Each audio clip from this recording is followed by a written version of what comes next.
¿Qué tal? Buenas tardes. Disculpe las demoras y el cambio de link. Estamos acá para un nuevo coloquio del Departamento de Física, como todos los jueves a las 2 de la tarde. Como siempre, y a pesar de las adversidades, siempre les digo, traigan su café, muestren su café en este momento. Yo hoy tengo también que me acompaña un pedazo de brownie, curiosamente vegano. Muy buenas tortas veganas dando vueltas. Y como siempre les digo, dejen sus saludos por el chat del Zoom o del YouTube, donde sea que estén conectados. Los vamos a leer al final, hagan sus preguntas también. Hoy tenemos el lujo de tener a Víctor Ramos, que nos va a presentar un tema ciertamente con un título picante para todos les y los físicos. Pero por ahí sin más, le paso la palabra a Darío, quien tuvo la suerte en su tesis de licenciatura, si no me equivoco, de interactuar con Víctor. Sí, fue jurado de mi tesis doctoral, así tuve la Ah, suerte doctor. de interactuar con él. Pero bueno, no me siento en condiciones de hablar como si lo conociera, solo voy a tratar, justamente, ¿no? Si uno presenta a alguien, siempre estudia un poquito el CV primero para ver cómo resumirlo. Bueno, en el caso de Víctor, eso es una tarea realmente imposible. Así que voy a decir algunas cosas que no necesariamente son las más importantes, pero también me gustaría decir lo que pude recopilar de gente que lo conoce mejor. Víctor es profesor titular emérito de la Universidad de Buenos Aires y es investigador superior del CONICET. Mirando su CV interminable, uno puede decir, por ejemplo, cosas como que cuenta con más de 200 publicaciones internacionales y libros y otros cientos de publicaciones en revistas locales y en congresos. Y como medida del impacto, también podemos decir, por ejemplo, que sus trabajos tienen 30.000 citas. Sin miedo de equivocarme, puedo decir que Víctor es uno de los científicos más importantes de la Argentina. Y alguien podría pensar que para tener esa producción científica, entonces no pudo haber hecho más nada, ¿no? O sea, tuvo que haber estado abocado 100% a esto. Sin embargo, Víctor, además de esa copiosa cantidad de trabajos, fue vicedecano de la Facultad de Ciencias Exactas y Naturales de la UBA por 2 periodos consecutivos, tiempo durante el cual nunca dejó de caminar montañas, de dirigir tesis, de enseñar. De hecho, Víctor formó parte de generaciones de discípulos, dirigió 40 tesis doctorales y 100 tesis de grado, y también más de 10 investigadores asistentes de CONICET, ¿no? Y también fue profesor visitante en muchas universidades del país y en el exterior. Como se imaginarán, alguien con esta trayectoria recibió un montón de premios, solo por mencionar algunos. Premio CONEC de Platino en Ciencia y Tecnología, en Ciencias de la Tierra, Premio México 2003 en Ciencia y Tecnología, fue distinguido por la Universidad de Buenos Aires en 2011 como uno de los grandes maestros de la Universidad de Buenos Aires por su trayectoria y logros científicos. Desde 2010 es miembro de la Academia Nacional de Ciencias de los Estados Unidos. En 2009 recibió el premio Fundación Bungibor, en 2009, perdón, a la investigación científica. En 2004 fue reconocido por la Honorable Cámara de Diputados de la Nación por su aporte en ciencia, y uno podría seguir con esta lista infinita.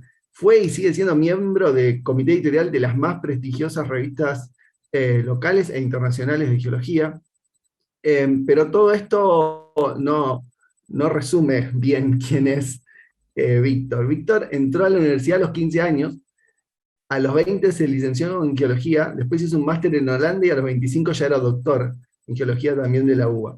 Tuvo la valentía de expresar ideas que han enfrentado los paradigmas existentes de maneras incomparables, ¿no? Se animó además a defenderlas frente a los diferentes ámbitos académicos. Entre ellas, recién, antes de que esto comience, hablábamos de la propuesta, ¿no?, de que la Patagonia no es autóctona, sino alóctona, y el origen de la región conocida como Cuyaña y Chileña, que sin duda, a quien no es de la geología, enterarse de cuáles son los procesos que originaron, que la Patagonia esté donde esté y cuál es su origen, sorprendería muchísimo. Ojalá tengamos tiempo de que nos ilustre un poquito con esto también. Y nos contaba recién algo que no puedo dejar de decir porque es realmente importante, que el primer trabajo en donde hace esta propuesta totalmente disruptiva fue en un congreso geológico argentino, en una revista local. Bueno, por supuesto las repercusiones fueron tales que después llegó al ámbito internacional. Bueno, por agregar nada más un par de cosas, Víctor mantuvo siempre una permanente interacción con universidades y centros de investigación de primera línea, favoreciendo, por supuesto, el intercambio de investigadores y de ideas a nivel local. es Víctor quien introdujo la geotectónica y sus conceptos en la Argentina, en el Departamento de Ciencias Geológicas de esta facultad. Creó un instituto de investigación de primera línea, y siempre fue una persona comprometida como pocas con darle impulso a la facultad. En particular también está muy comprometido con recuperar la historia de la Universidad de Buenos Aires en exactas en su total dimensión. Así que es un privilegio tenerte y un orgullo para la facultad, un profesor emérito de la casa con esta trayectoria, y quienes tuvimos la suerte de interactuar un poquito con vos sabemos que el CV es lo segundo, acá lo primero es la persona, siempre es así, y en tu caso más aún. Así que muchas gracias por aceptar esta invitación y te escuchamos. Bueno, en primer lugar quisiera agradecer la oportunidad de poder charlar un rato con ustedes. Quería agradecer la oportunidad de estar charlando un rato con ustedes. En realidad, el título que puse es bastante provocativo, y tendría que ir con un subtítulo, y van a ver que en las conclusiones aparece el subtítulo. Es básicamente que los físicos tendrían que estudiar algo de geología, y los geólogos tendrían que estudiar algo más de física, para poder interactuar e integrarse en forma multidisciplinaria. Siempre van por veredas diferentes, y entonces lo que ocurre es lo que les voy a contar hoy. Además quiero aclarar que yo soy un físico frustrado, y les cuento por qué soy un físico frustrado. Yo estaba, durante toda la escuela secundaria, estaba decidido a estudiar abogacía. Y el quinto año, mi profesor de física, en la escuela secundaria, iba preguntando banco por banco, ¿y usted qué va a estudiar? Me tocó el turno a mí, yo digo abogacía. Me miró extrañado y dijo, no, Ramos, no. Dice, no, usted está para la matemática, la física, la química, pero no, abogacía, no, piénselo bien. Y así fue, lo pensé bien. Y mi hermano gemelo, que es físico, y siempre desde chiquito quería fabricar la bomba atómica y dedicarse a la física, se iba a anotar en exactas en el curso de ingreso, y como el curso de abogacía era en el verano, y esto era paralelo al quinto año, le di mi cédula de identidad, dijo, che, anótame por favor y fíjate, voy a ver qué pasa, ¿cierto? Y realmente fui a hacer el curso de ingreso, me enamoré de las ciencias exactas y naturales, y finalmente elegí geología por mi gusto a la montaña. Así que casi resultaría, si no hubiera sido por la geología, hubiera estudiado física.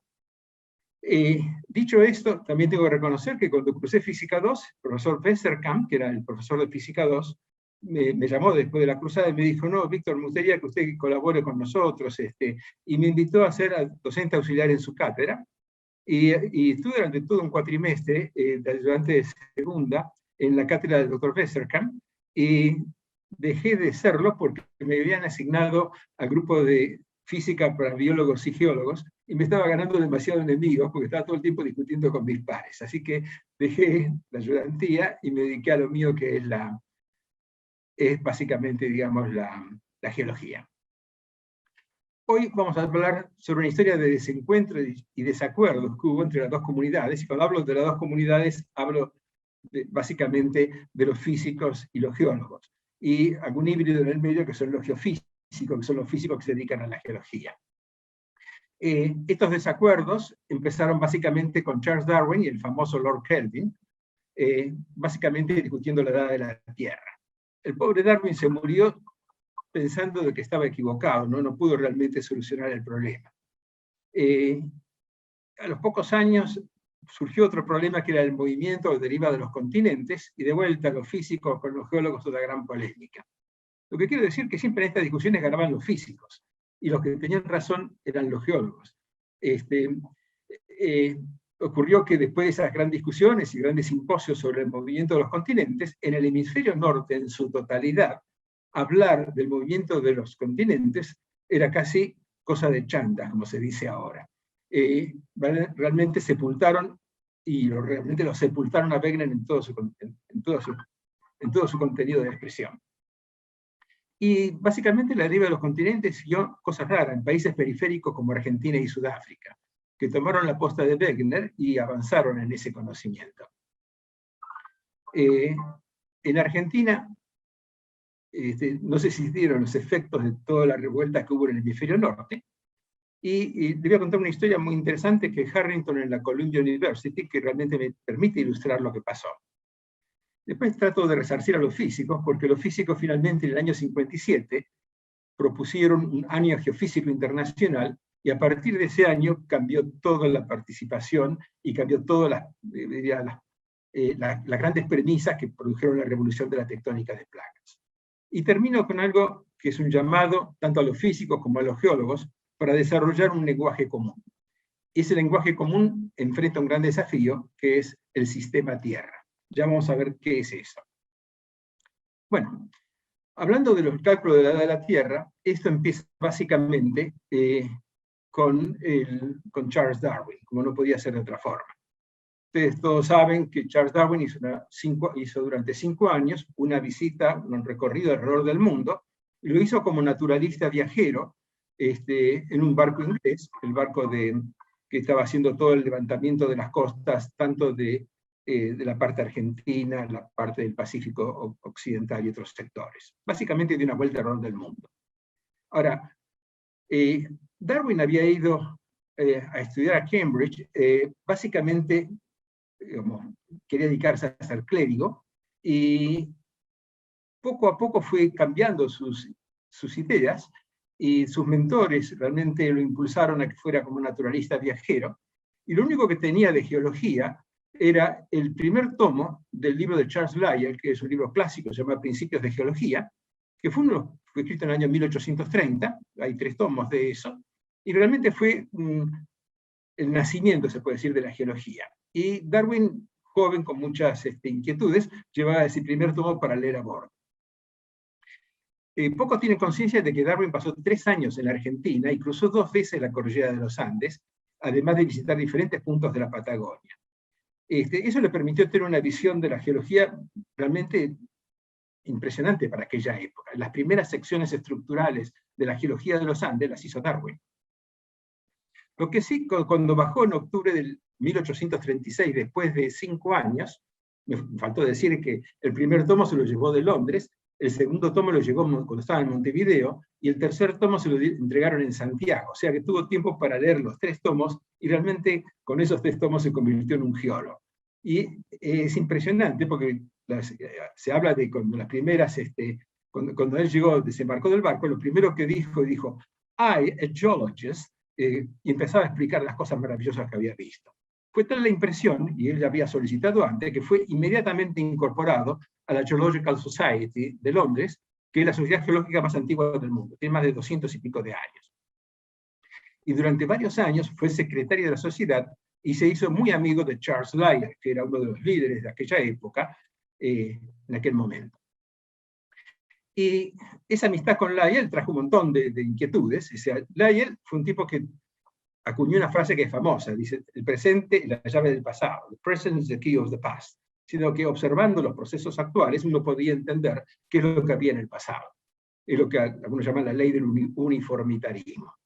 Ir observando la depositación en los ríos, la depositación en las playas, y cómo los sedimentos se iban acumulando, llegó a calcular de que, como mínimo, para tener los miles de metros de espesores de sedimentos que hay en la Tierra, básicamente también en Gran Bretaña, donde ellos estudiaban, hacía falta como mínimo 100 millones de años.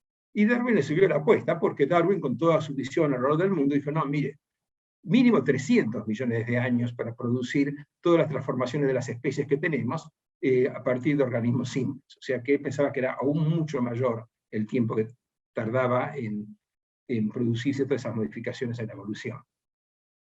Y eso contrastaba con lo que se opinaba en aquella época. El primero en hacer una estimación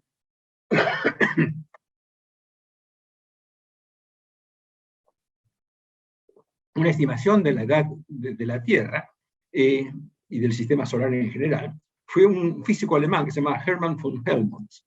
Y él hizo una estimación del tiempo de condensación del Sol para adquirir a partir de una nebulosa su diámetro actual. Y sus cálculos le dieron alrededor de 20 millones de años. Y fue una de las primeras estimaciones de cuán vieja era el sistema solar o cuán vieja era la Tierra. Lo que es interesante es que en forma completamente distinta había otro físico inglés, que era Lord Kelvin, el famoso Lord Kelvin, que hizo un cálculo de la edad de la Tierra a partir de una serie de presunciones. Él calculó que podía tener entre 20 a 25 millones de años, que era el tiempo para enfriar la Tierra a partir de un material fundido. Asumía el inicio, que estaba todo fundido, y como perdía calor, ese calor se perdía en función de la conductividad de las rocas, y calculaba el tiempo que tardaba en disiparse ese calor y llegar a enfriar la Tierra.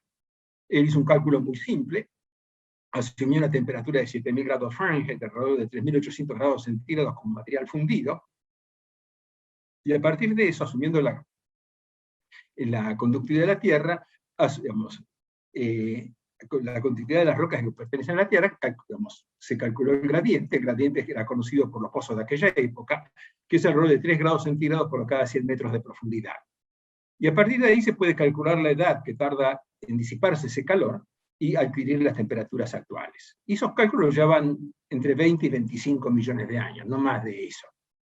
Eso era un problema para Darwin, porque Darwin hablaba, ahí cerca de los blancos acantilados de Dover, había una serie de depósitos que tenían miles de metros de espesor.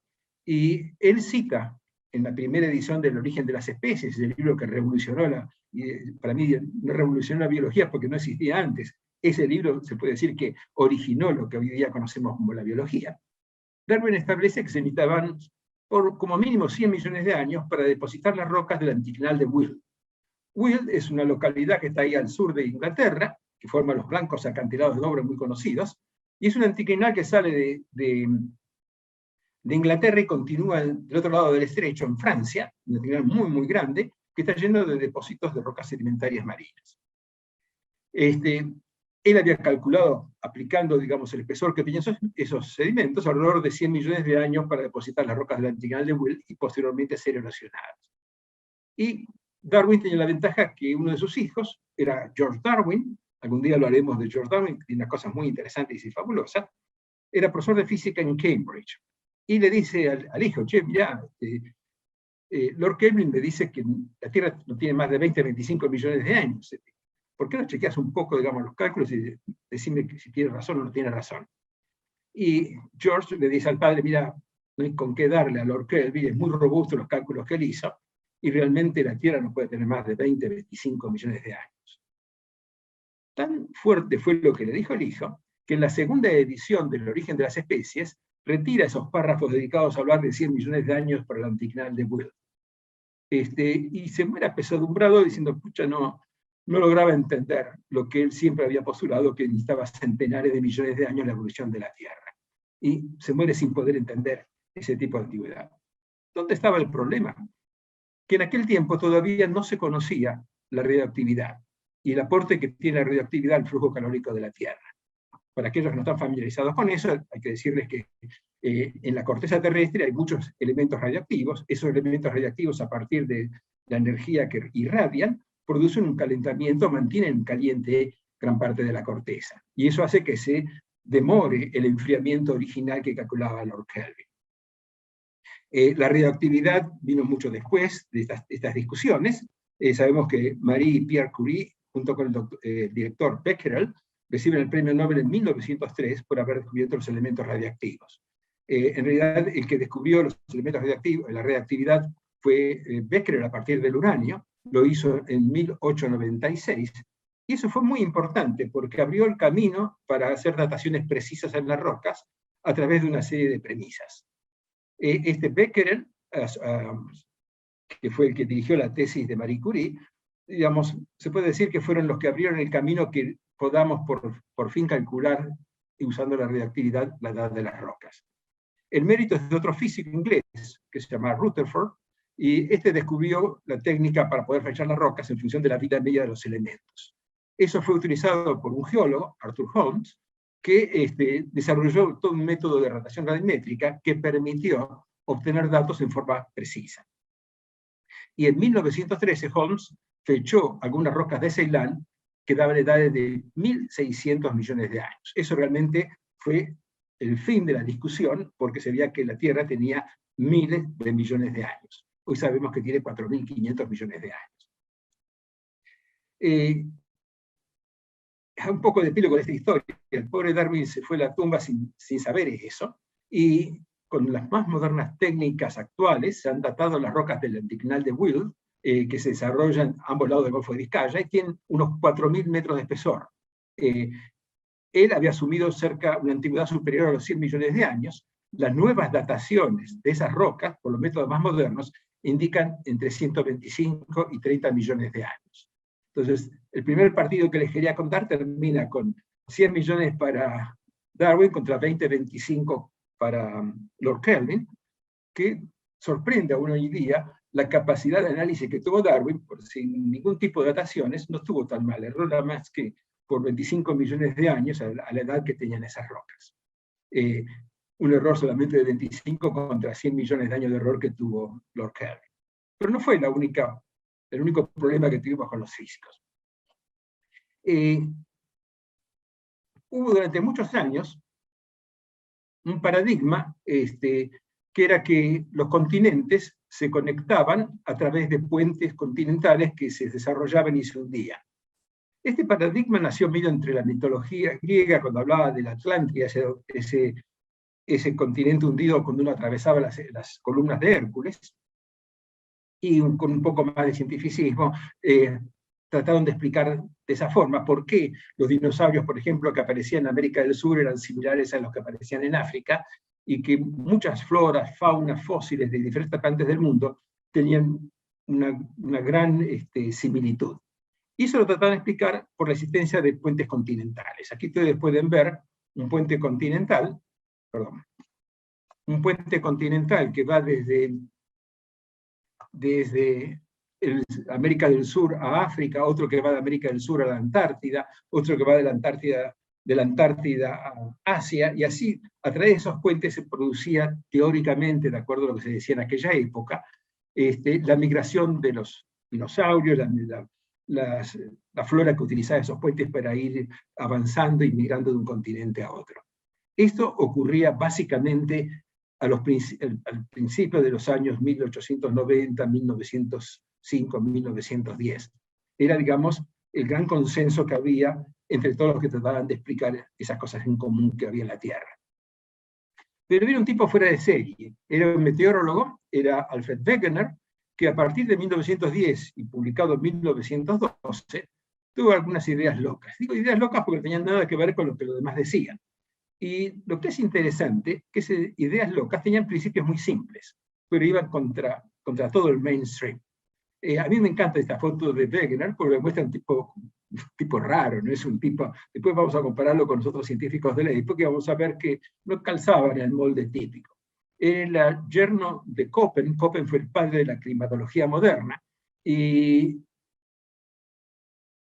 su suegro no tenía una buena apreciación de Wegener, nunca lo tomó muy en serio, decía, medio loquito, mi yerno, a pesar que los dos eran meteorólogos y que en realidad su yerno se destacó no como meteorólogo, sino por las grandes ideas que tuvo en las ciencias de la Tierra.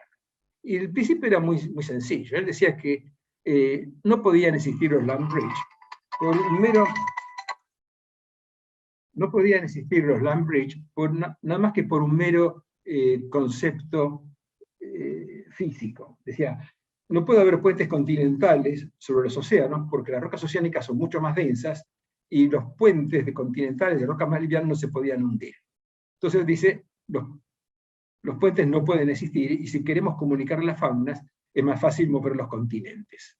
Y propone que había un gran continente que se llamó Pangea, y a partir de ese continente, en cierto momento, la inestabilidad de ese continente hizo que se fuera rompiendo en varios pedazos y se empezaran a divagar o moverse los continentes.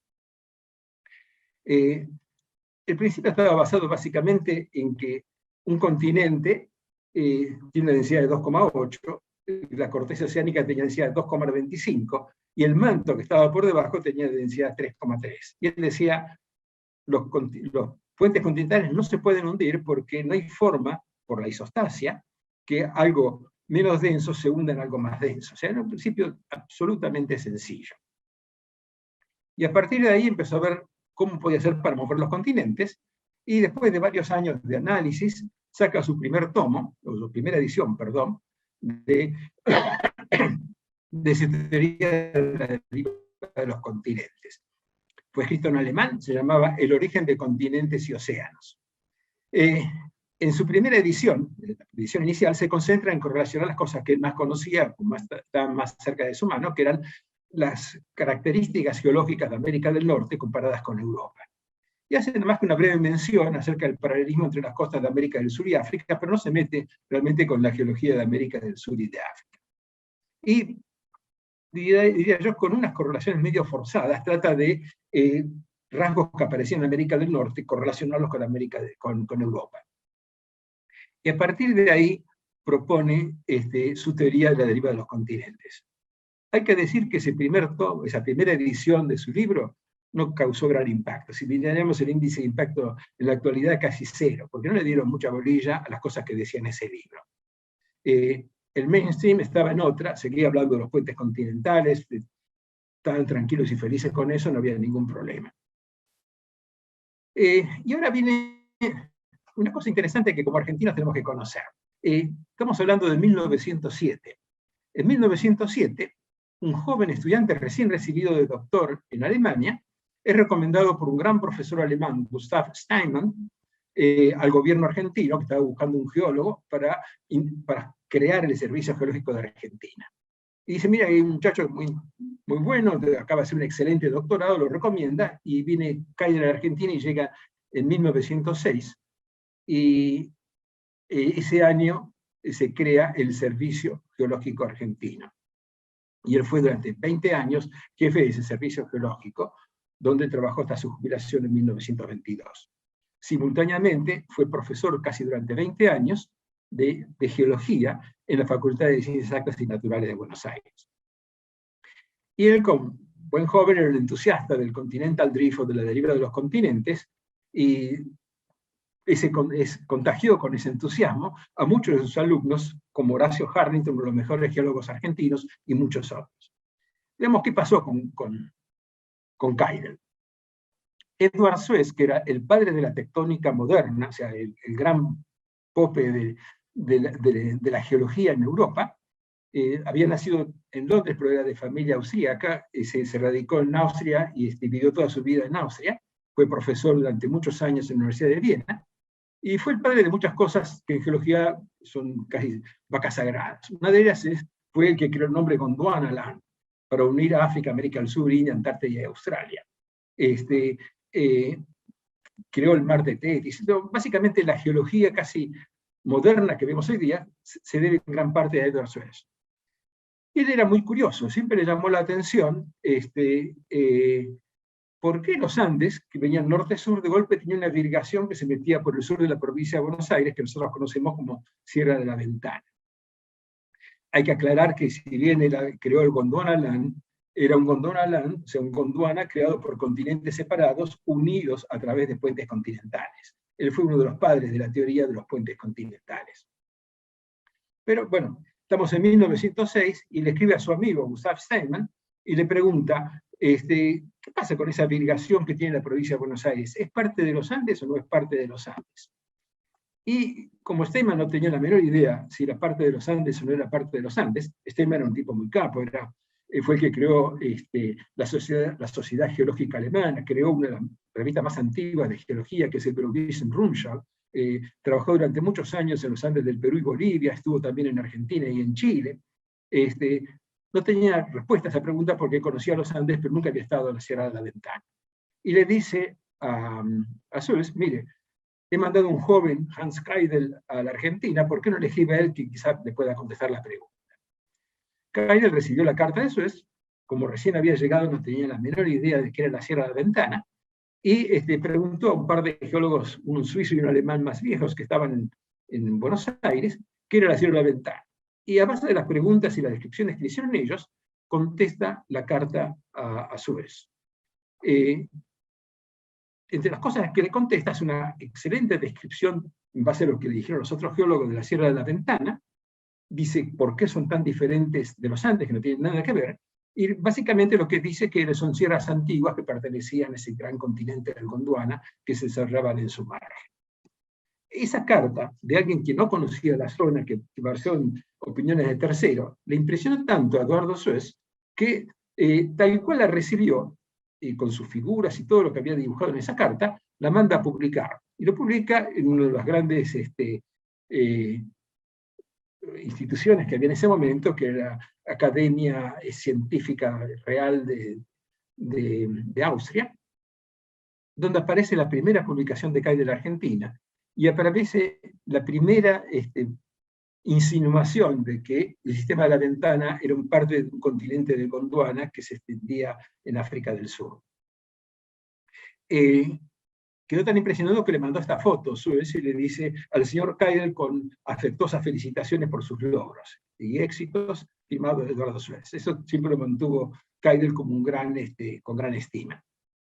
¿Qué pasó? Que él no conocía Sierra de las Ventanas, y cuando le dijeron eso, lo primero que hizo, bueno, en la primera de cambios que tuvo oportunidad, se fue a conocer Sierra de la Ventana. Y aquí lo vemos al joven Keidel trepado a unos depósitos glaciarios que están cerca de la estación Sierra de la Ventana, en abril de 1912. Y fue a ver esos conglomerados porque quería saber qué tipo de conglomerado era. Conglomerado es una roca que tiene muchos clastos grandes. Y al observarlos se llevó una gran sorpresa. Vio que había unos clastos de forma pentagonal, llenos de estrías, y esos clastos estriados indicaban que habían sido transportados por el hielo, eran clastos glaciarios. Y inmediatamente Keidel se dio cuenta que estos clastos glaciarios que él había descubierto, que ese era un depósito glacial, era similar al que se había sido descrito el año anterior en las Islas Malvinas, en Hill Cove, que se conocen como la tilita Lafonia, y también los correlacionó con las tilitas del Duaica, que en Sudáfrica también había rocas de la misma edad en depósitos glaciarios.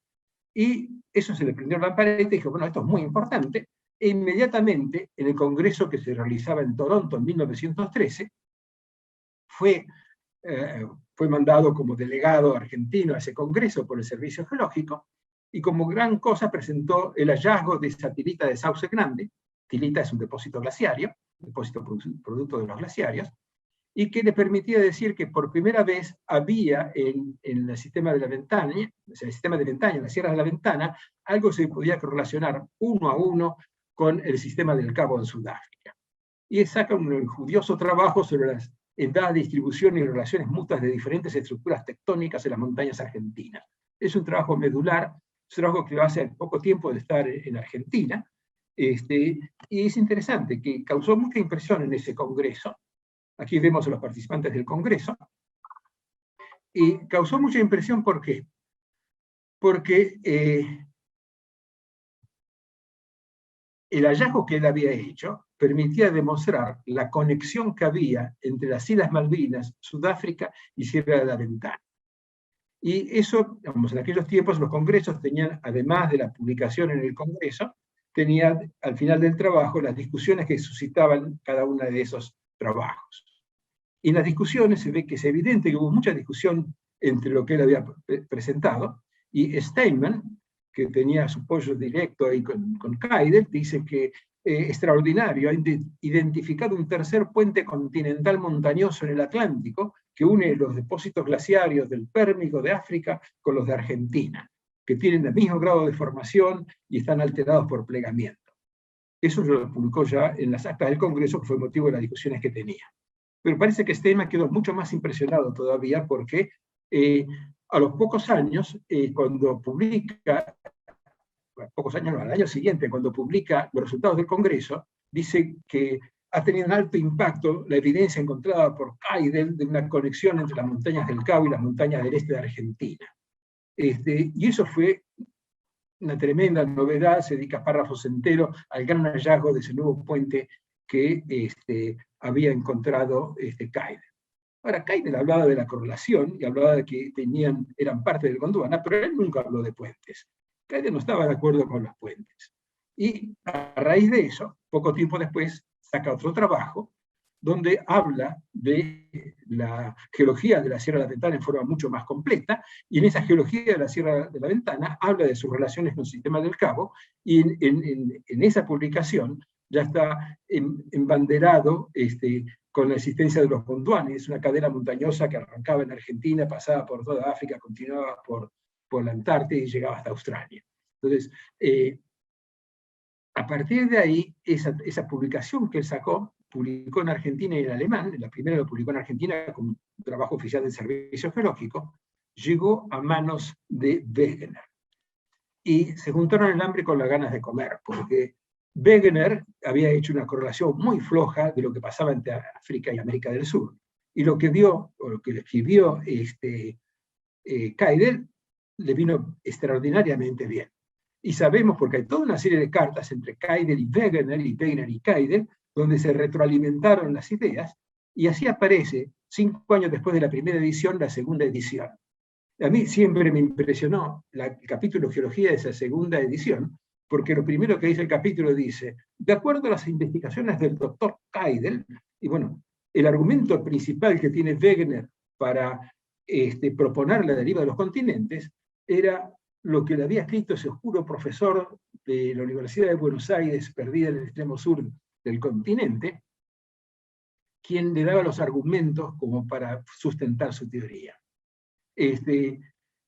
Entusiasmado con el resultado de esta primera edición, enseguida sacó una segunda edición en el año 1922, mejorando la anterior. Hay que reconocer que Wegener en cada una de sus publicaciones seguía mejorando e incrementando las evidencias sobre la deriva continental, y la del 22 tuvo mucho éxito. ¿Por qué? Porque inmediatamente fue traducida al inglés, al francés, al español y al ruso, cosa que no había ocurrido con las anteriores. Y ahí sí logró un alto impacto de la revista, del libro que había publicado. Y una vez más traemos a colación que alto impacto no significa un buen impacto. Alto impacto significa que todo el mundo lo lee, porque era una novedad, pero cuando uno ve se pasaron durante 4 o 5 años siguientes comentando el libro este. El impacto que despertó fue de mucha animosidad, fue puesto en ridículo por el mainstream, o sea, por los grandes sabios del momento, y realmente no fue tomado en serio. Tuvo mucho impacto, pero no en serio. Y si bien hay que reconocer que la deriva de Wegener estaba muy bien desarrollada, especialmente a partir de la segunda edición con el aporte de Keidel, porque analizaba los problemas geofísicos principales de los continentes, decía que los puentes no se podían hundir, lo cual tenía absoluta razón, explicaba cómo eran las glaciaciones a fines del Paleozoico, de la era primaria, y cómo se correlacionaban en ese Gondwana. Demostraba que había un pequeño reptil, que era el Mesosaurus, que era acuático, pero que no era marino, no podía cruzar a nado de un lado al otro, y aparecía al mismo tiempo en Sudáfrica y Brasil. Y eso poco a poco empezó a impactar a los especialistas en ciencia de la Tierra. Si bien no estaban de acuerdo, no podían ignorar lo que decía Wegener. Y hizo tanto ruido y se hablaba tanto y se discutía tanto, que finalmente, en 1926, en una de las entidades más importantes, que era la American Association of Petroleum Geologists, decide hacer un simposio para analizar los pros y los contras de la teoría de la deriva continental. Gran parte de la correlación que hacía Wegener se basaba, por ejemplo, en la flora de Glossopteris, en una flora única de Gondwana que no aparece en el hemisferio norte, que aparece exclusivamente en África, en Madagascar, en Sudamérica, en Australia, en Tasmania, en la India y Antártida. Y es interesante, porque hay otro geólogo argentino, Horacio Harrington, que hizo su primer tesis en 1930 y tantos, 33, 32, si no me falla la memoria. El tema de la tesis era la flora de Glossopteris y su correlación con la flora de Glossopteris del Gondwana. Harrington era discípulo de Keidel, Keidel le había inculcado a Harrington las ideas sobre realmente la importancia de la deriva de los continentes, estaba convencidísimo. Harrington se escribe con todos los popes de aquella época, se escribe básicamente conductual, intercambia un montón de ideas, y realmente reconstruye el Gondwana utilizando la flora de Glossopteris. El otro elemento muy importante que decía Wegener era el Mesosaurus. El Mesosaurus es un bichito de 15-20 centímetros, el que vemos aquí en esta foto, que era un pequeño reptil acuático que bajo ningún punto de vista podía cruzar el Atlántico y que se encontraba en Namibia y en Sudáfrica y en Brasil y en Uruguay, en las cuencas pérmicas de ambos continentes. Hago un paréntesis, interesante esa correlación que hizo Wegener porque se ha datado las rocas que contienen eso en Brasil, en la formación Iratí, y se ha datado las rocas que tienen esa unidad en Sudáfrica, y sorprendentemente tienen exactamente la misma edad. O sea que la correlación de este fósil es algo paradigmático porque realmente permitió establecer dos puntos, dos Pearson points, o sea, dos puntos de amarre de la teoría esta de la deriva continental. Pero bueno, se hizo el simposio de la APG. Y ahí invitaron a todos los geólogos y geofísicos de Norteamérica para analizar la teoría de Wegener. Y analizar básicamente, como ellos decían, sus inconsistencias. El primero que lo agarró a Wegener fue Thomas Chamberlain, que fue un famoso glaciólogo, hijo de otro famoso glaciólogo que estudió los avances del hielo en Norteamérica.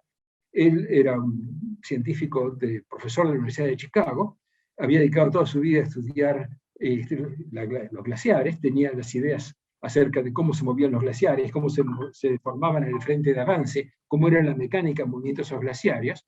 Era realmente un especialista con alto conocimiento de los glaciares.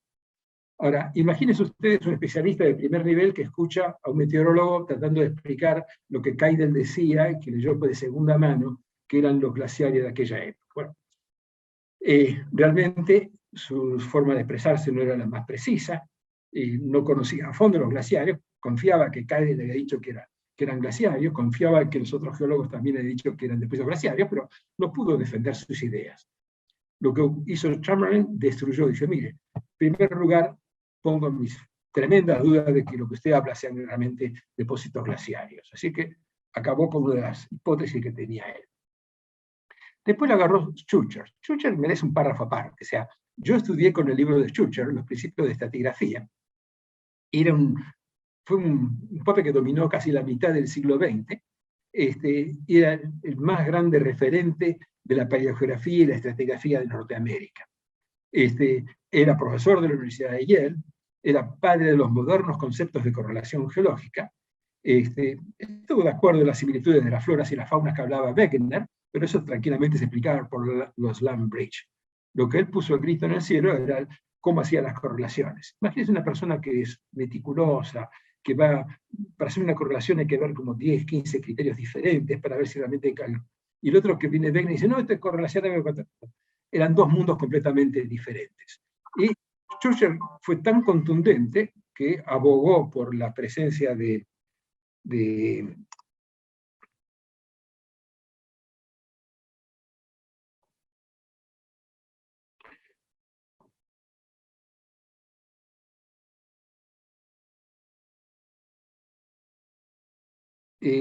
interrumpí porque estoy recibiendo un montón de WhatsApp que no pueden entrar porque estarán con el antiguo link, pero bueno, lo verán más tarde. Estamos que Schucher realmente lo destrozó porque un científico meticuloso, con gran conocimiento del tema, escuchar a un especialista en ciencia de la atmósfera que le venga a hacer correlaciones, le pareció una chantada total. Se acabaron las correlaciones que hizo Wegener.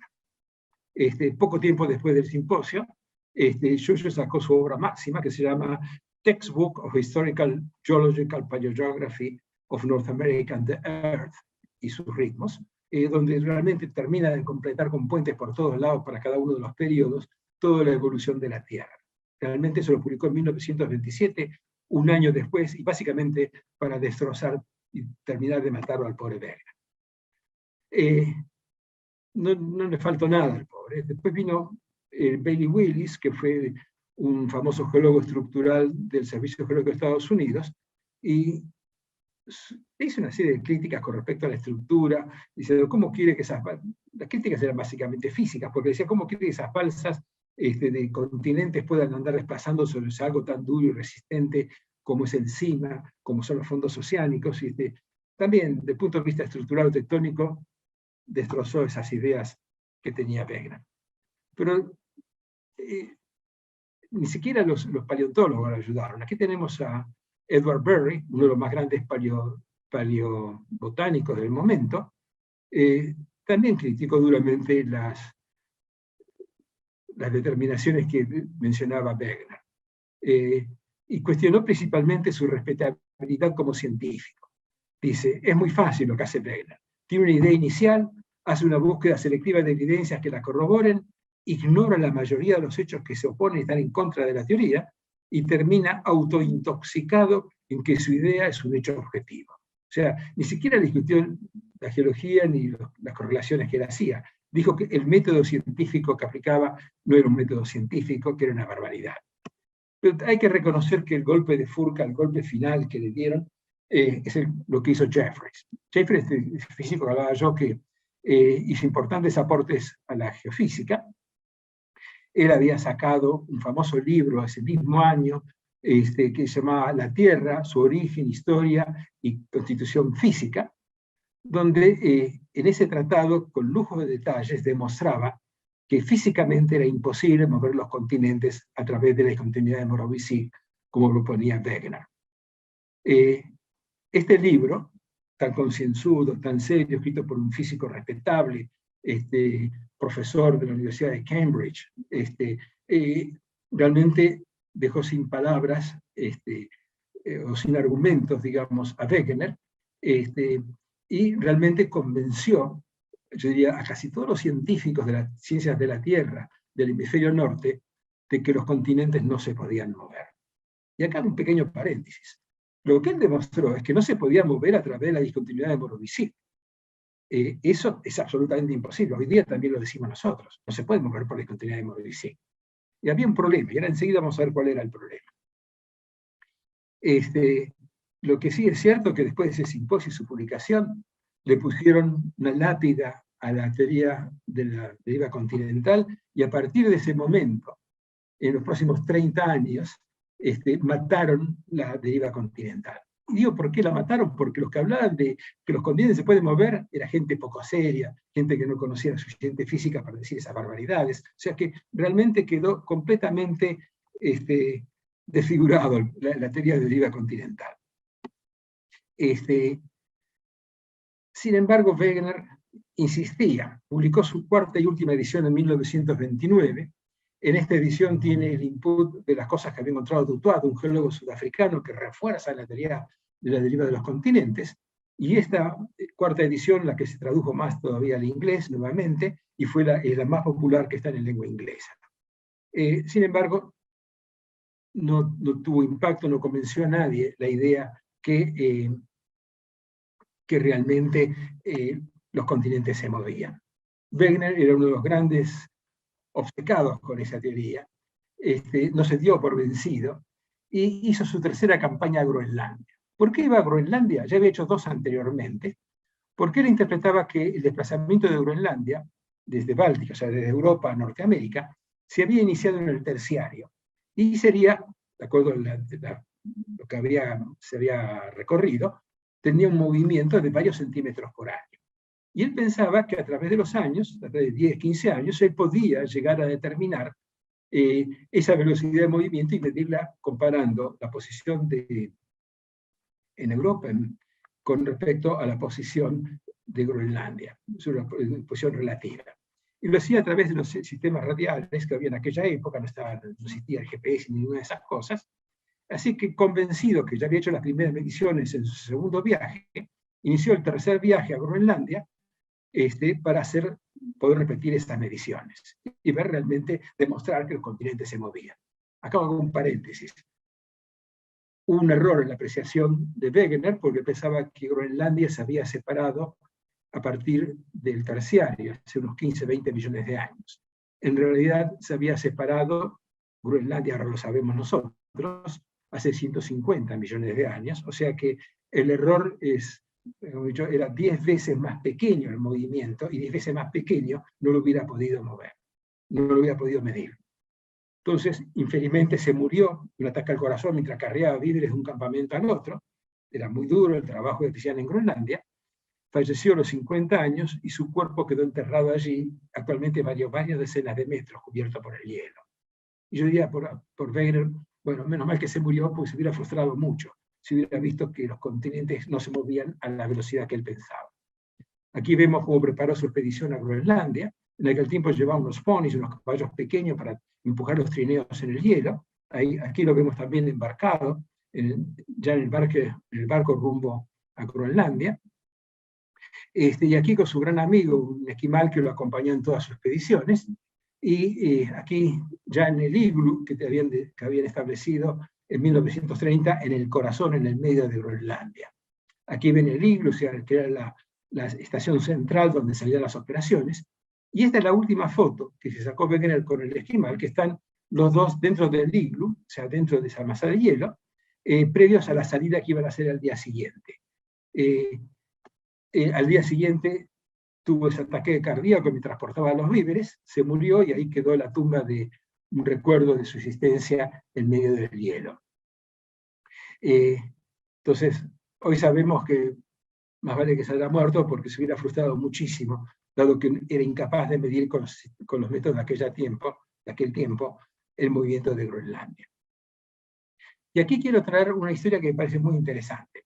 Una vez en el año 93 yo estaba en un simposio en Cambridge y vino un viejito peruano, el doctor Víctor Benavides, que me dice, ¿usted es argentino? Sí, sí, dice, mire, yo no me quiero morir sin contarle esta historia a un argentino. Eso me lo dijo en 1993, seguimos siendo grandes amigos con Víctor Benavides. El año pasado, hace pocos meses, hablamos con él, o sea que goza de muy buena salud. Pero es importante la historia que me quería contar. Para entender la historia de Benavides, que me contó, fuimos a tomar un café, estuvimos como 1 hora charlando, me decía, mire, vino un tal Horacio Harrington, un joven geólogo de la UBA, era recién graduado en la UBA, a visitarnos, no sé si era docente auxiliar o profesor ahí, y nos vino a dar una charla. Ahora, ¿quién era Horacio Harrington? Acá esto merece un párrafo aparte, hagamos un paréntesis, charlemos un poquito. Él hizo su primer doctorado en 1933 en la UBA sobre la flora de Glossopteris, que le permitió reconstruir el Gondwana. Y se fue a Oxford, y en 1936 hizo su segundo doctorado en Oxford, que hablaba de la fauna euridema, una serie de fósiles marinos que aparecían en todo el Gondwana que le permitió correlacionar Argentina con Sudáfrica, con Brasil, con la India y con otros países de este lado. O sea, estaba embaladísimo el conocimiento de las correlaciones del Gondwana. Aparte fue el discípulo directo de Keitel, que fue su director de tesis. Fue uno de los geólogos más brillantes que tuvimos, argentinos, que tuvimos en la mitad del siglo XX o durante casi todo el siglo XX. ¿Qué pasó?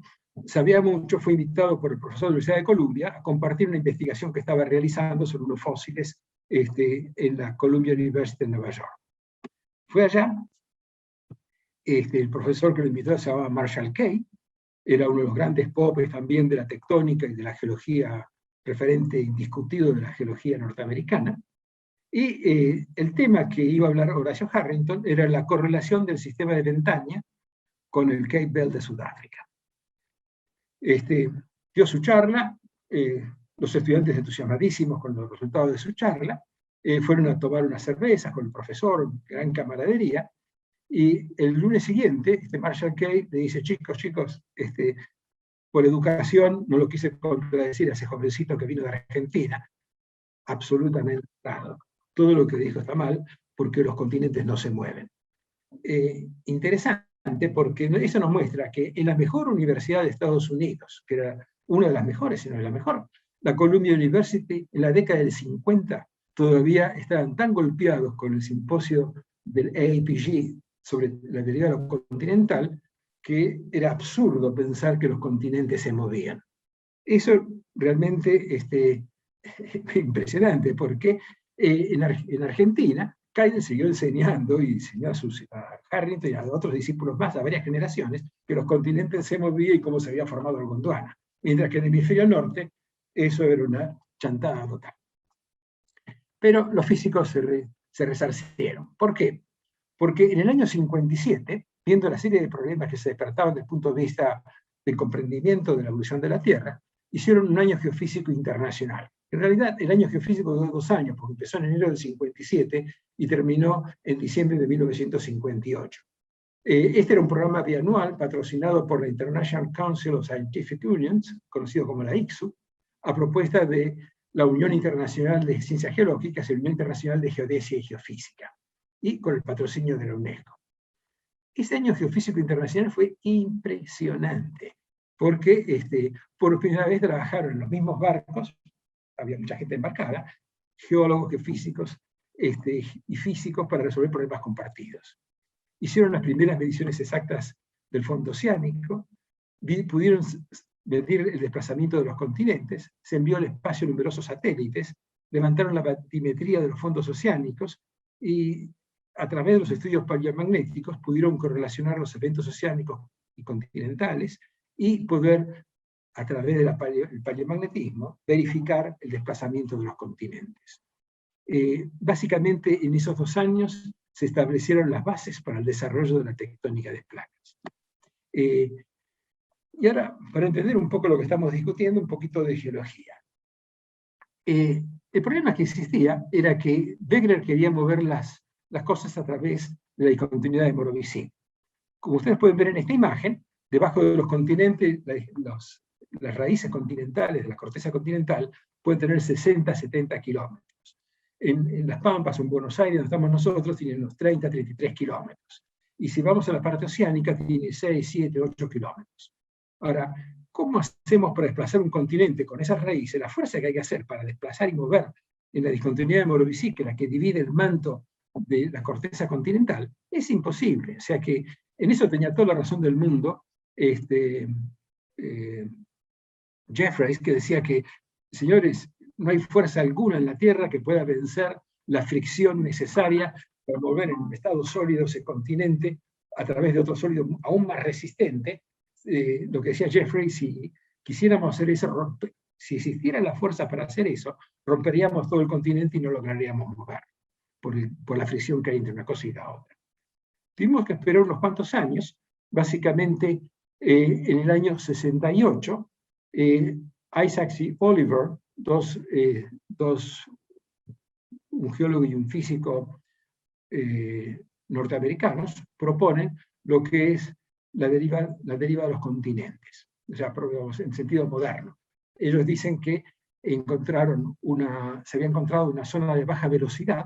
¿Qué es una zona de baja velocidad? Es que por debajo de la corteza continental, en el medio de la cima, en el límite entre la astenósfera y la litósfera, había una capa parcialmente fundida que era la zona de baja velocidad.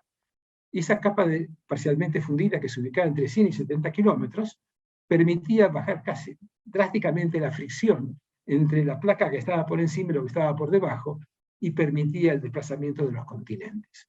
En este trabajo de Oliver y Isaacs, del año 68, demuestran desde el punto de vista sismológico cómo es ese desplazamiento, cómo se producen los terremotos producidos por ese desplazamiento, y finalmente, gracias al descubrimiento que hizo Gutenberg en el año 1959, se pudo encontrar una forma de explicar por qué las placas se pueden desplazar bajando tremendamente esa fricción y permitiendo entonces el desplazamiento. A raíz de ese año de geofísica internacional, de todo lo que se hizo después en los estudios de los fondos oceánicos, ahora sabemos que los fondos oceánicos son una cosa bastante compleja, donde se está abriendo, se está fundiendo roca y continuamente se está abriendo el continente a través de una cicatriz central, que es la cordillera centroatlántica. Eso no se sabía en el momento que discutían Wegener y Jeffreys y los científicos anteriores. Y acá también quiero hacer un pequeño homenaje al profesor Daniel Valencio, que fue un profesor de geofísica en el departamento de geología. Lo trajo González Bonorini en el año 62, en la época de oro de la facultad. Y este ingeniero Valencio estableció el primer laboratorio de paleomagnetismo, que lo ayudó a formarlo González Bonorini, que consiguió la financiación para hacerlo. Y fue el primer laboratorio de paleomagnetismo de Latinoamérica. Fue el padre de los estudios paleomagnéticos en América del Sur y México, en toda Latinoamérica.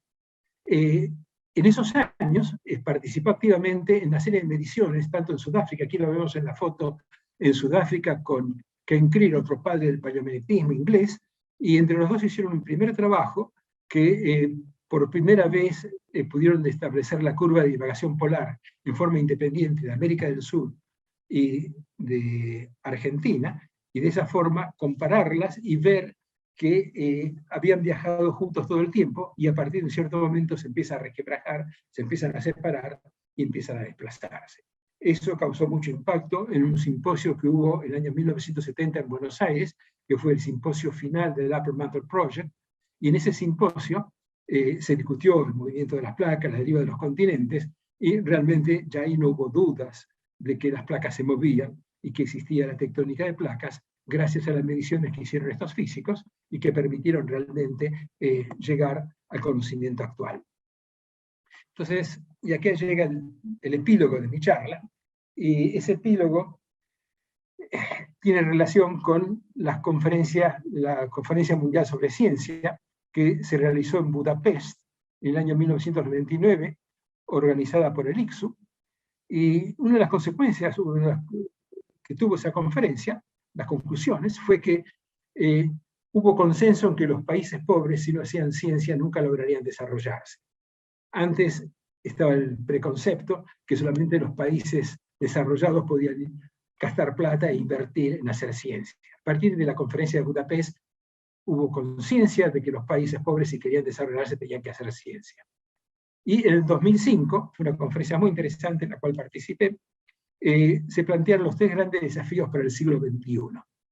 Y esos 3 grandes desafíos para el siglo XXI era, 1, la aplicación y desarrollo de la biotecnología a los problemas de la humanidad. Y en los días pasados, unas semanas, los meses pasados, hemos visto cómo la biotecnología en poco tiempo pudo desarrollar esa gran cantidad de vacunas con procesos completamente distintos que son tan útiles para la humanidad. Aparte de ese desarrollo extraordinario que tiene la biotecnología, que va a tener todavía la biotecnología en el siglo XXI, la otra discusión fue las nanociencias. Y hubo una discusión entre nanotecnología y nanociencias. ¿Por qué? Porque decía que, a diferencia de la biotecnología, donde ya había una ciencia por detrás de esa biotecnología, la nanotecnología tenía que desarrollar primero las nanociencias, y era el gran desafío desarrollar esas nanociencias para ver y poder aplicar la gran variedad de cosas que tenía la nanotecnología que podía resolverlos. Y el tercer desafío era entender el Earth System.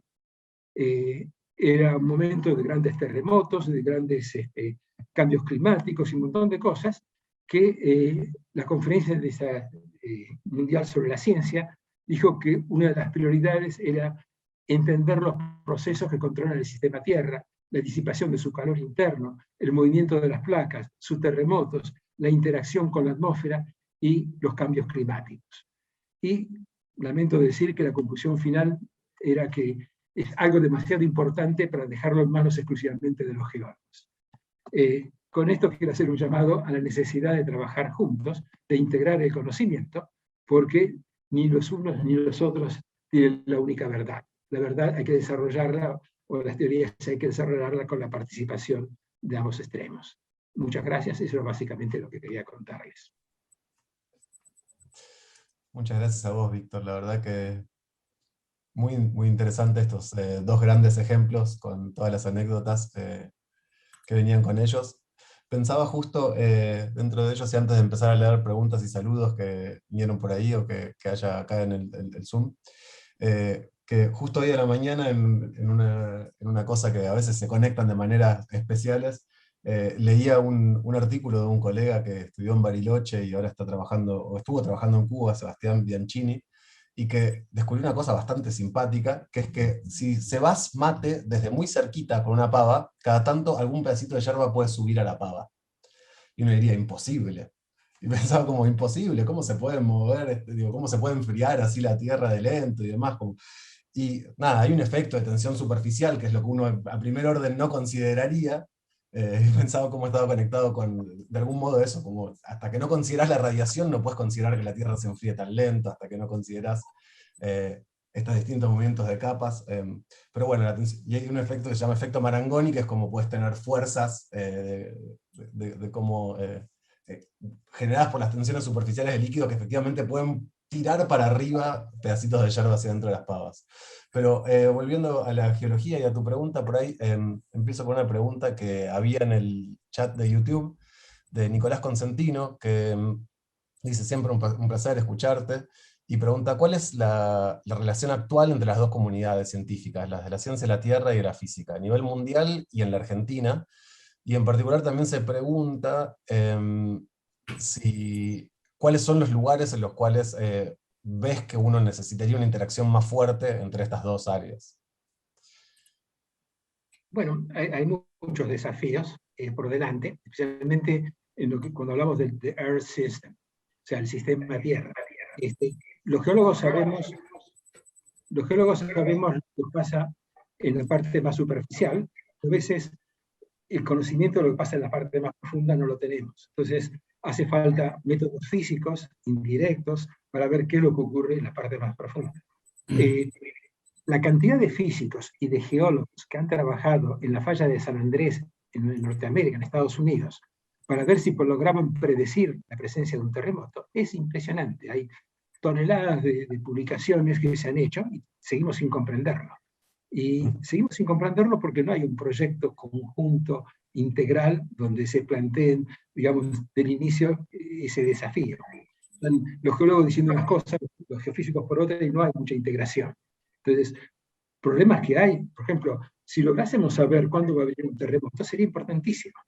O sea, en países andinos como los nuestros, digamos, terremotos, ustedes saben, los destrozos que llega a producir. O sea, lo importante sería llegar a predecirlos, porque al predecirlo, uno puede tomar toda una serie de, puede hacer un montón de cosas que realmente ayudarían a salvar vidas, a mejorar la calidad de vida de la gente, etcétera, etcétera. Hoy día hay una gran discusión con respecto al cambio climático. O sea, cómo es la interacción. Algunos dicen que los grandes terremotos están asociados a cambios climáticos, eso no tiene nada que ver. Otros dicen que los cambios climáticos, cuando uno estudia la evolución de la Tierra, ha habido cambios climáticos tan grandes o mayores que los actuales. Y hay mucha polémica, mucha discusión, y lo que hace falta es juntarse, integrarse, poner los datos sobre la mesa, hacer un programa de estudio y tratar de solucionar esos problemas. Hay muchos. Dije dos, pero hay muchísimos desafíos. Aparte lo saludo a Cosentino, lo conocí en Cornell, él estaba estudiando cuando iba ahí como visitor profesor.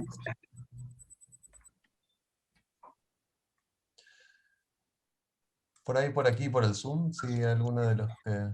Sí, Silvina. Yo le quería pedir a Víctor que contara la historia que contó antes de que fuera la transmisión por YouTube cuando estabas en el Aconcagua y llovía y te inspiraste sobre de dónde venía la Patagonia. Y también, ya que hablaste del tema interdisciplinario, que nos dijeras cómo te parece que se puede, por ejemplo, desde la facultad, fomentar esa interacción, si tiene sentido generar una carrera más transversal o está bueno que cada uno se forme en su disciplina, pero con algún lenguaje en común para después hacer grupos de personas. O sea, son dos cosas. Una, que cuentes esa otra historia que me pareció muy linda. Paso rápido a la primera, la otra merece varias horas de discusión. Les contaba antes que realmente en el tercer intento de subir a la Aconcagua, recién en el quinto logré llegar a la cima. En el tercer intento nos agarró una tormenta de nieve a los 5.200 metros, en lo que llama la plataforma francesa. No es la ruta común, sino tratamos de hacer un desvío más, que mi ayudante, que era Daniel Pérez, decía, no, vamos por la ruta francesa, que es mucho mejor. No sirvió. Pero ¿qué pasó? Nos agarró una tormenta de nieve, estuvimos 4 días casi, que no podíamos salir de la carpa. Y aburrido, ya uno sabe, 3 o 4 días con una persona, estaba con Daniel Pérez, que era mi ayudante. Y me dice Daniel Pérez, mira, el doctor Cuerdo, el doctor Camacho, un profesor, le preguntó, que le había dicho que la Patagonia era un continente aparte del Cretácico. Y se preguntó, y dije, no, está loco el tipo ese, digo yo, porque en el Cretácico hay un montón de cosas en común, no puede ser. No, es una barbaridad, le dije. Y me quedé pensando en el tema, y después le digo al ratito, no, mirá, el Cretácico no puede ser, pero si vos me lo decís 100 millones de años antes, 150 millones de años antes, podría ser. Entonces empecé a pensar, y como no tenía nada que hacer, agarré mi libreta de campo y empecé a escribir. Y escribí varias páginas, que fue el trabajo inicial que yo hice, que era la Patagonia, un continente a la deriva, que cuando llegué era justo el momento de presentar trabajos a un congreso, lo pasé a máquina y lo mandé casi directamente como lo había escrito en el campo, así está de mal el trabajo, pero fue un trabajo que tuvo mucho impacto, o sea, fue muy leído, muy discutido y causó una gran discusión y revolución. Volviendo a la segunda parte de tu pregunta, que me parece muy importante, hace rato que hay inquietudes en ese sentido en la facultad. Uno de los primeros en plantearla fue Billy Dussel, un físico, usted lo debe conocer a Billy Dussel, y con él nos peleamos muchísimo por lo siguiente. Él quería hacer un ciclo básico. Él decía que hay unas ciencias que son básicas, que eran la matemática, la física, la química y la biología. Él siempre pensó que la geología era una disciplina menor, que no hacía falta incluirla, ¿cierto? Que con esas 4 ciencias básicas se podría arreglar el mundo. Y yo hinchaba y decía, no, pero mira, si vas a hacer un ciclo básico, yo pondría algo de ciencias de la Tierra, donde hablen de no solamente de la geología, también de ciencia de la atmósfera, que tienen los conocimientos básicos. Porque el problema principal de integración y de comunicación que tenemos los físicos y los geólogos es que ustedes no estudian nada en toda su currícula de geología, y nuestra física es muy pequeña, es muy poca. Entonces, nosotros no tenemos una física lo suficientemente elaborada para realmente aplicarla de forma concreta a problemas específicos, y ustedes no saben cómo aplicarla porque no saben lo que es la geología. Entonces, ¿cómo sería la solución? Algo parecido a lo que proponía Willy Dussel, un poco más amplio. Hacer un par de años comunes a la carrera de ciencias, donde los geólogos, los físicos, los químicos, los matemáticos, sería importantísimo que los matemáticos estudiaran geología, que estudiaran biología, porque es diferente, donde poder aplicar sus modernas técnicas, sus grandes desarrollos, etcétera, etcétera. Entonces, eso no es un invento nuestro. Hay muchos sistemas en Harvard y muchos otros lugares, ya hay ciclos básicos donde le obligan a tener toda una serie de conocimientos básicos antes de entrar en la parte específica de la carrera. O sea que nosotros tenemos todavía una versión decimonónica francesa, diría yo, donde cada uno estudia por su carrera y al final, si alguno quiere, puede hacer alguna cosa optativa, pero no hay una formación común. Yo creo que los físicos, los geólogos, todo exactas tendrían que tener carreras comunes. Ahora que tenemos ciencia de datos, hoy día ustedes no saben la importancia que tiene la ciencia de datos. Yo como geólogo lamento no conocer lo suficiente de ciencia de datos porque se aplica todos los días. Si uno quiere buscar yacimiento mineral, una mina de oro, hay que aplicar ciencias de datos. O sea, uno se encuentra que no tiene esos conocimientos. Entonces, a la gente joven, a los estudiantes, había que integrarlos en un ciclo básico común. No sé, 1, 2, 3 años habrá que discutirlo, donde la ciencia de datos, la matemática, la física, la química, la geología, la biología y ciencia de la atmósfera entren a participar. Bien, bien. Muy interesante. Sí, Billy solía venir a estas charlas cuando eran en vivo, no sé si nos estará viendo, no suele saludar, pero por ahí está ahí viéndonos. Víctor, contabas, bueno, la importancia que tuvo en la estimación correcta de la edad de la Tierra, saber qué significa la radiación y cómo no se tuvo en cuenta, y luego corrigiendo por los efectos del calor disipado en los decaimientos, la cosa daba bien. Y un poco para reivindicar el rol de la física en esto, quería preguntarte si la capacidad de contar justamente relaciones isotópicas muy chicas, ¿no?, que viene de la mano de la física, esto de poder encontrar radionucleidos de vida media muy corta, o no tan corta, pero corta en términos geológicos, ¿no?, algunos pocos millones de años en magmas eruptados por volcanes, teniendo en cuenta que eso es hoy en día también prueba del movimiento de placas.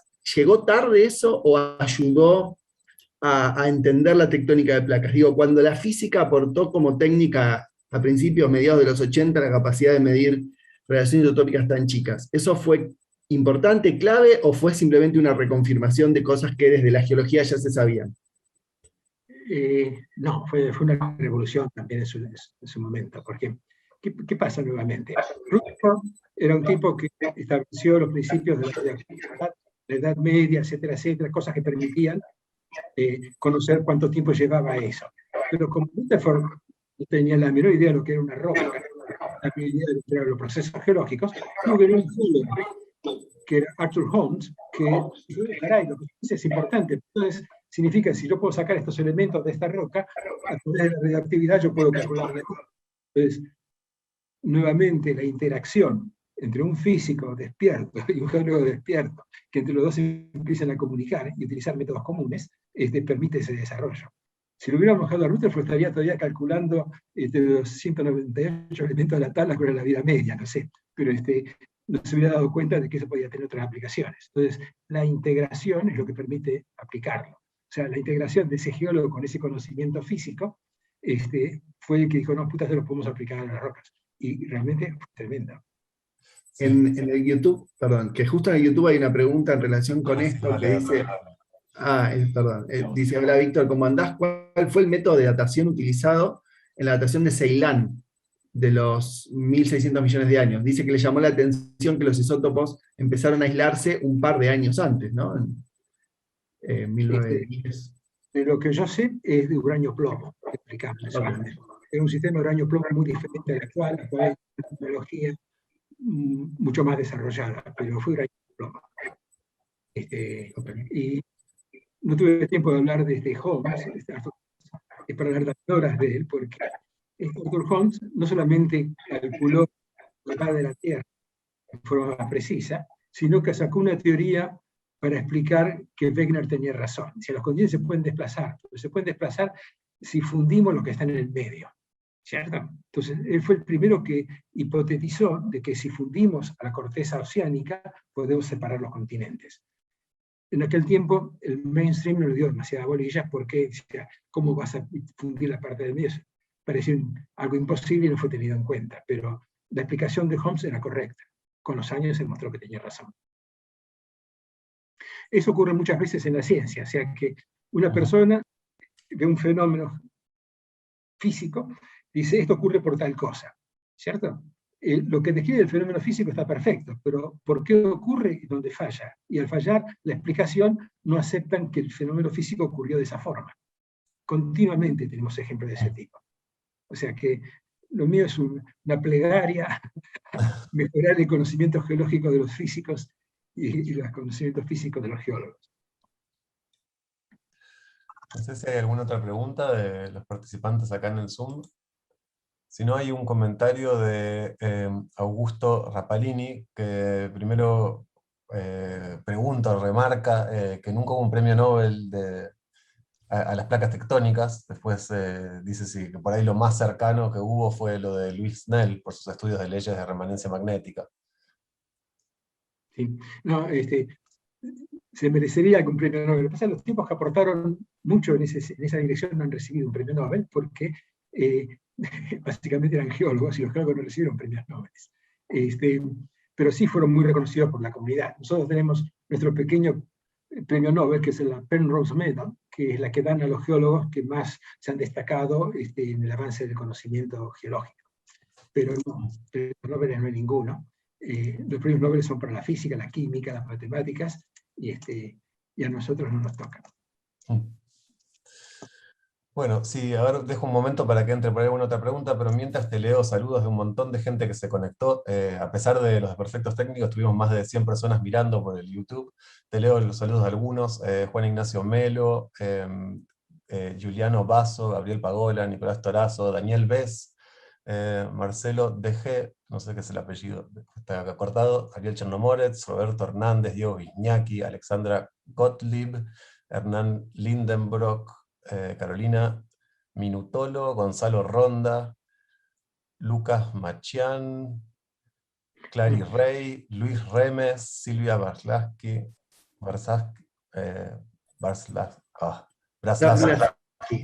hay muchos apellidos parecidos y un poquito distintos y no sabía cuál de todos es. María Emilia Ruiz, Mayra Gracimuño. ¿Querés pararme para decirle algo a alguno? Sí, no, quiero aprovechar para mandar un fuerte abrazo a Daniel Bess, un físico que ya tiene más de 90 años, que sigue todavía con esa curiosidad de aprender y conocer otras cosas. O sea, un ejemplo a seguir. Totalmente, sí. Yo tuve la suerte de tenerlo muy cerca, Daniel, los primeros años de mi doctorado, y venía a charlas que hacíamos de cuántica todos los miércoles por la mañana. Así que aprovecho también para saludarlo a Daniel, que hace rato que no lo veo.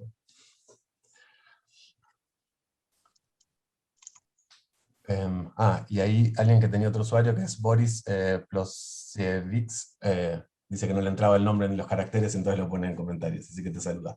Bueno, entonces cerramos agradeciéndote una vez más, y yo voy a compartir y anunciar el último coloquio de este cuatrimestre, que es la semana que viene, como todos los jueves a las 2 de la tarde, tenemos a Gustavo Torquia, que va a dar una charla titulada Fotónica de Silicio, primeros pasos en el diseño y desarrollo de dispositivos fotónicos integrados con esta plataforma tecnológica en el país.